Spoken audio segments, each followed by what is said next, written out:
जी तो भाई लोग, क्या हाल है, कैसे हैं आप सब? याद है कहाँ पे थे हम, या भूल गए? अरे यार, चलो वापस चलते हैं।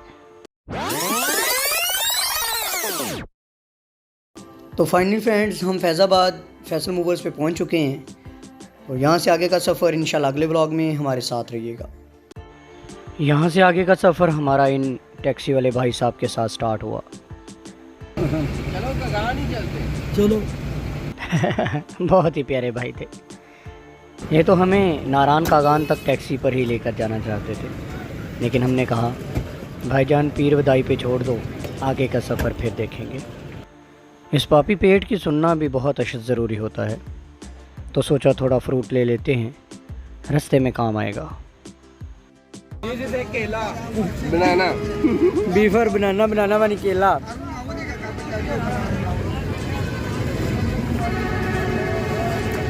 मैं अक्सर औकात कहा करता हूँ कि सफ़र में कंफर्ट ना फील हो तो सफ़र का मज़ा नहीं आता।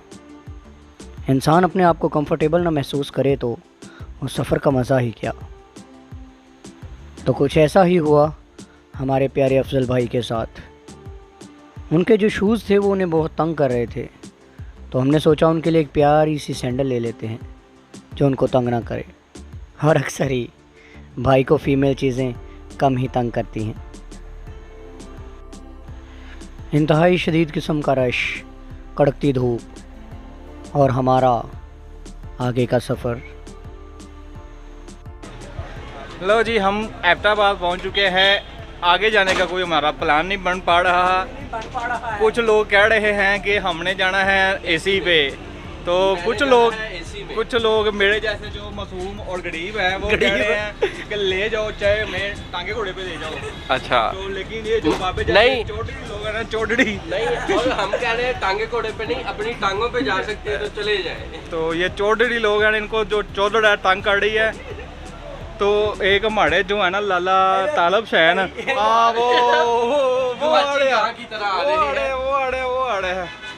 वो किधर गए गुम हो गए। नहीं, इधर से नजर आएंगे। वो गुम हो गया, हमारा लाला गुम हो गया, किधर गया? तो ये हमारे हैं वो जो ना सर प्रोफेसर का नाम हम भूल चुके हैं। प्रोफेसर शफाकत अली आकिब साहब, ये उनके हैं ब्रदर। सर्विस की ये यंगर पेश है आपके लिए। यार मुझे बोल रहे हो आप, क्यों बीच में टांग अड़ा रहे हो? टांग क्यों अड़ा रहे हो? ये है उनके younger brother Sharafat Ali Saim Honda, sorry ex Saim Honda service वाले। और ये हैं थर्ड भाई, इनका नाम है अफजल हुसैन।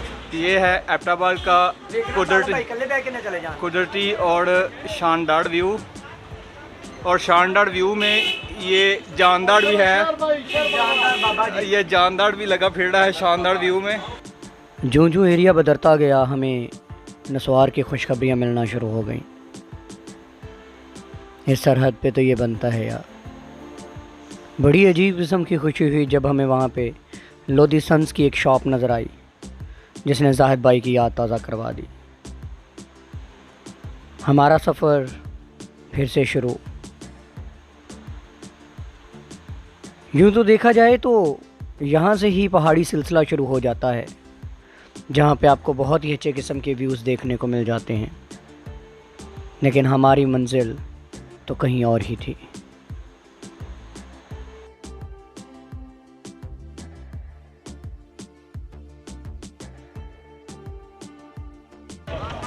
फ्रेंड्स, अभी हम मनसहरा पहुँच चुके हैं, तो अभी यहाँ से हम निकलेंगे नारायण कागान के लिए। मैं अक्सर औकात कहा करता हूँ कि सफ़र में एक ऐसा दोस्त साथ ज़रूर रख लीजिएगा जिसको आपके सामान और आपकी भूख की बहुत ज़्यादा फ़िक्र हो। तो ऐसे ही भाई शकील तबस्सुम, आसिफ भाई और भाई तालिब हमारे साथ मौजूद थे और हमारी बहुत ही फ़िक्र कर रहे थे।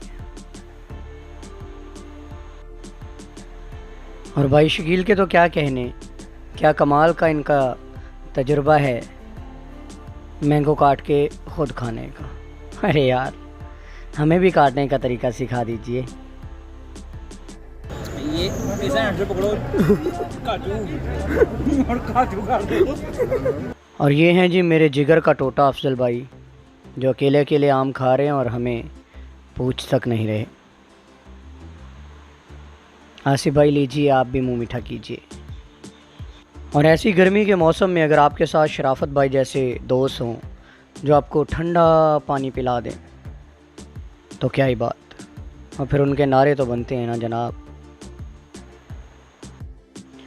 और यहाँ से हमारा शुरू होता है मनसहरा से नारान कागान का सफ़र।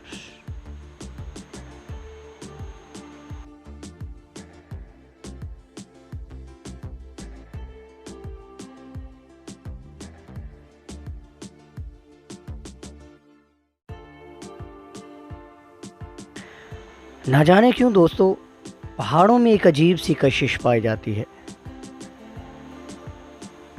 वहाँ का नज़ारा ही अलग हुआ करता है। और अगर हम बात करें मनसहरा से नारान तक की, तो आपको रास्ते में कहीं सकाफ़ती कालीन नज़र आएंगे तो कहीं रंग बिरंगी छतरियाँ, कहीं बच्चों के खिलौने नज़र आएंगे तो कहीं रास्ते में बैठे हुए वो मुसाफिर जो आपकी तरह ही सैर करने आए हैं। और पुल के करीब से गुज़रता हुआ दरिया, कमाल। जी तो फ्रेंड्स, सफ़र जो है वो हमारा नारान की तरफ अभी जारी था। तो हमारी जो गाड़ी वैन का टायर है वो थोड़ा खस्ता हाल था, तो ड्राइवर भाई ने कहा कि हम बेहतर इससे कि हम रिस्क लें और रास्ते में फिर किसी परेशानी का हमें सबब बने, बेहतर है कि हम अपने टायर को चेंज कर लेते हैं। तो अभी सारे भाई वैन से उतर चुके हैं और टायर को चेंज किया जा रहा है। जैसे ही टायर चेंज होगा फिर हम नारान की तरफ निकलेंगे और अपना अगला सफ़र शुरू करेंगे।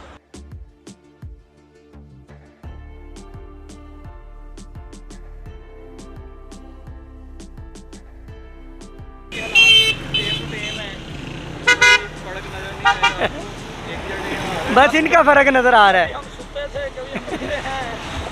ये हम हैं, ये हमारी वैन है और ये खजल खुआरी हो रही है।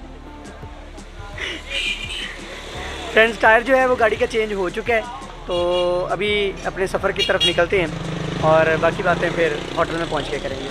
अभी बहुत बुरी हालत हो चुकी है, बाल बिल्कुल बिखरे पड़े हैं और कुछ समझ नहीं आ रही। ये भी हम दोबारा गाड़ी के अंदर बैठा है तो अच्छी उम्मीदें लेके बैठा है। जैसे आगे अभी कितना सफ़र बाकी है? 328 आवर आपको ना, मतलब तकरीबन 3.5 घंटे। ओह माय गॉड भाई, तो बस हमने एक मिस्टेक की है, ये कह रहे हैं कि 3 and 28 आवर्स, Hours. नहीं 3 hour and 28 minutes। यस, तो लिहाजा इसकी करेक्शन की दिस है। Is the correct time.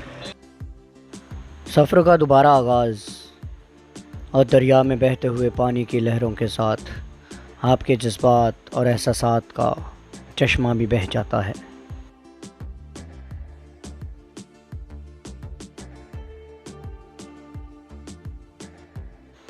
और सफ़र के दौरान अगर आपको रात एंजॉय करने को मिल जाए तो उसका भी अपना ही मज़ा है।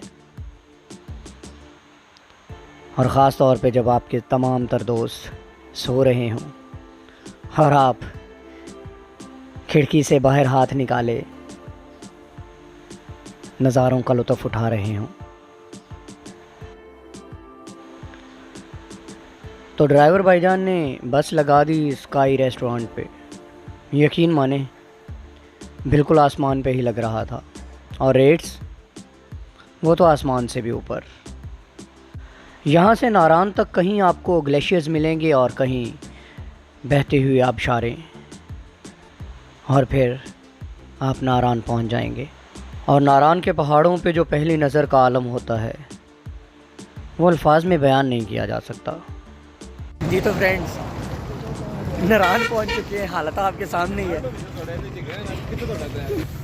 और ये हम पहुंच चुके हैं नारान वैली में। सबके बुरे हाल हुए पड़े हैं, खास तौर पे ये मौलाना साहब के। और ये मौलाना ये मूलीना मूलीना ये और नारान कागान तक का सफ़र अगर आपने पब्लिक ट्रांसपोर्ट पे किया है तो सबसे पहला काम होटल फाइनलाइज करने का होता है। जी तो फ्रेंड्स, रूम फाइनल हो चुका है, कीज़ हमें मिल गई हैं और रूम की लुक भी आपको दिखा देते हैं जो अभी हमने फाइनलाइज़ किया है। पता है कि 2 दिन से निकले हुए हैं, पब्लिक ट्रांसपोर्ट थी तो थोड़ा मुश्किल हो जाता है। काफ़ी थक गए थे, सर्दी यहाँ पे है, जैकेट मैंने पहन ली है। तो अभी निकलते हैं नाश्ते के लिए, नाश्ते के बाद आके फ्रेश होंगे, फिर थोड़ा आराम करेंगे, फिर निकलेंगे झील सैफुल मुलूक की तरफ और उसके भी आपको व्यूज़ दिखाएंगे। रूम फाइनल कर लेने के बाद आपको वेट की भी सुन ही लेनी चाहिए, और उसके लिए जो नारान में सबसे करीबी hotel Punjab tikka house. Taste कोई उतना भी ख़ास नहीं, लेकिन फिर भी करीब है और भूख है तो चलो यार। सर 2 प्लेट चना, 2 हलवा, 6 पराठा, 3 ऑमलेट, 6 कप चाय, 1 पानी की बोतल। सभी लोग इंतज़ार करने लगे नाश्ते का, और मुझे मुझे तो सिर्फ व्यूज़ से गर्ज है जनाब, क्योंकि आपको साथ लेके भी तो चलना है। यूँ तो बहुत सी चीज़ें मिल जाती हैं इन होटल्स पे, लेकिन अगर सच बताऊं तो घर के खाने का स्वाद कभी भी नहीं मिलता। ऑमलेट था, हलवा था, काफ़ी चीज़ें थी, मगर शराफत साहब हलवा चोरी करते हुए